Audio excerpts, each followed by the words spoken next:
Hello बच्चों, आज हम एक निबंध देखेंगे। तो सबसे पहले आप मुझे बताइए, इस चित्र में आपको कौन दिख रहा है? क्या आप इन्हें जानते हैं? ये हैं स्वामी विवेकानंद जी। ये हमारे भारत देश के एक महान व्यक्तित्व थे। तो चलो आज हम इनके बारे में कुछ जानकारी लेते हैं। हमारे निबंध का नाम है स्वामी विवेकानंद। स्वामी विवेकानंद जी का जन्म 12 जनवरी 1863 को कोलकाता में हुआ था। उनके पिताजी का नाम विश्वनाथ दत्त तथा माता का नाम भुवनेश्वरी देवी था। वे धार्मिक विचारों वाली महिला थी। विवेकानंद जी के बचपन का नाम नरेंद्र दत्त था। बचपन से ही नरेंद्र को उनकी माँ रामायण तथा महाभारत की कहानियाँ सुनाती थी। बचपन से ही नरेंद्र दत्त बहुत ही बुद्धिमान, नटखट तथा निडर स्वभाव के थे। देखिए, यहाँ हमें इन स्वामी विवेकानंद जी के बारे में बताया है। उनका जन्म 12 जनवरी 1863 को कहाँ हुआ था? तो कोलकाता में हुआ था। उनके पिताजी का नाम विश्वनाथ दत्त और माताजी का नाम भुवनेश्वरी देवी था। ये जो भुवनेश्वरी देवी थी वो धार्मिक विचारों वाली थी और इसी के कारण वो स्वामी विवेकानंद जी को कौन सी कहानियाँ बताती थी? तो रामायण और महाभारत की कहानियाँ। बचपन से ही ये जो स्वामी विवेकानंद थे वो बड़े ही नटखट, बुद्धिमान और कैसे थे? निडर स्वभाव के थे। वो किसी से डरते नहीं थे। बचपन से ही वो कैसे थे? बुद्धिमान थे, नटखट थे और निडर थे। उनका बचपन का नाम क्या था? पता है? उनका बचपन का नाम था नरेंद्र दत्त। अब आगे देखिए, जब वे क्रोधित हो जाते तब उनकी माता शिव शिव कहते हुए उन पर पानी छिड़क देती तो वे तुरंत शांत हो जाते थे। वे पढ़ने लिखने में बहुत होशियार थे। उन्हें दवाइयों, संगीत तथा विज्ञान का ज्ञान था। पिताजी उन्हें अंग्रेजी की शिक्षा देकर प्रतिष्ठित व्यक्ति बनाना चाहते थे, लेकिन नरेंद्र की रुचि तो ईश्वरीय ज्ञान में थी।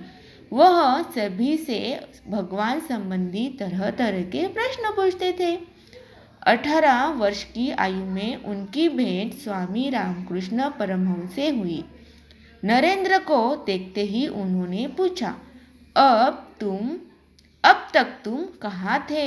देखिए, हम सबको क्रोध तो आता है, उसी तरह स्वामी विवेकानंद जी को भी क्रोध आता था। तब उनकी माता क्या करती थी? शिव शिव कहते हुए उन पर पानी छिड़क देती थी और वो क्या हो जाते थे? तुरंत शांत हो जाते थे। वो कैसे थे? पढ़ने लिखने में होशियार थे और उन्हें संगीत, दवाई और विज्ञान का ज्ञान भी था। उनके पिताजी उन्हें क्या बनाना चाहते पता था? उन्हें लगता था कि वो एक प्रतिष्ठित व्यक्ति बन जाए, लेकिन इन नरेंद्र जी की रुचि ईश्वरीय ज्ञान में थी। वो किसी से भी भगवान के संबंधित तरह तरह के प्रश्न पूछते थे। तभी जब वो 18 वर्ष के हुए तब उनकी भेंट स्वामी राधा कृष्ण परमहंस से हुई। जब इन स्वामी राधा कृष्ण परमहंस से उनकी भेंट हुई तब उन्होंने स्वामी विवेकानंद जी से पूछा, अब तक तुम कहाँ थे? देखिए, यहाँ हमें स्वामी विवेकानंद जी के बारे में पता चलता है। अब आगे देखिए, स्वामी परमहंस ने कहा, तुम साधारण मनुष्य नहीं हो। ईश्वर ने तुम्हें मानव जाति के कल्याण के लिए इस धरती पर भेजा है। देखिए, स्वामी विवेकानंद जी ने जब परमहंस जी की भेंट ली तब परमहंस जी ने उन्हें क्या कहा, अब तक तुम कहाँ थे? ये क्यों कहा? क्योंकि ये जो स्वामी विवेकानंद जी है वो कोई साधारण मनुष्य नहीं थे, वो तो मानव जाति के कल्याण के लिए इस धरती पर आए हुए थे। उन्होंने 18 वर्ष की आयु में ही संन्यास ले लिया। उनका नाम विवेकानंद पड़ गया। 2 वर्ष के अध्ययन तथा तपस्या के बाद वे भारत की यात्रा पर निकल पड़े। उन्होंने बहुत कम आयु में ही बड़े बड़े सम्मेलनों में भाग लिया। वे अमेरिका तथा इंग्लैंड में 4 वर्ष तक रहे। वहाँ उन्होंने अपने लेखों तथा भाषणों से हिंदू धर्म का प्रचार किया। स्वदेश वापस आकर उन्होंने कोलकाता में रामकृष्ण मिशन की स्थापना की। देखिए उन्होंने क्या किया, 18 वर्ष की आयु में ही संन्यास लिया। उनका नाम क्या पड़ गया फिर? विवेकानंद। उन्होंने क्या किया पता है? उन्होंने 2 वर्ष तक तपस्या की और फिर भारत की यात्रा भी की।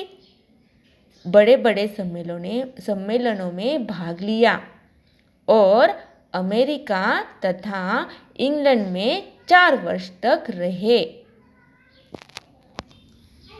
हिंदू धर्म का प्रचार भी किया और फिर अपने स्वदेश वापस जाकर कोलकाता में उन्होंने रामकृष्ण मिशन की स्थापना की। उनकी ख्याति भारत में ही नहीं विदेशों में भी फैल गई। इसलिए कई विदेशी धर्म संगठन उन्हें व्याख्यान देने के लिए बुलाते थे। जब वे गुजरात में थे उन्हें शिकागो में होने वाले धार्मिक सम्मेलन के बारे में पता चला। वे इसमें भाग लेने के लिए शिकागो पहुँचे। उनके भाषण के आरंभिक शब्द इस प्रकार थे, मेरे अमेरिका के भाइयों तथा बहनों। इन शब्दों का प्रभाव ऐसा पड़ा कि सभी उनका आदर करने लगे। देखिए वो क्या करते थे, धार्मिक सम्मेलनों में भी जाते थे, व्याख्यान देते थे। जब वे शिकागो में धार्मिक सम्मेलन के लिए गए थे तब भाषण देते समय उन्होंने पहले शब्द क्या कहा, मेरे अमेरिका के भाइयों तथा बहनों। देखिए जब उन्होंने ऐसा कहा तब इन शब्दों का प्रभाव सब पर पड़ गया। सब उनका आदर करने लगे। बीमारी के कारण 4 जुलाई 1902 की रात उनका निधन हो गया।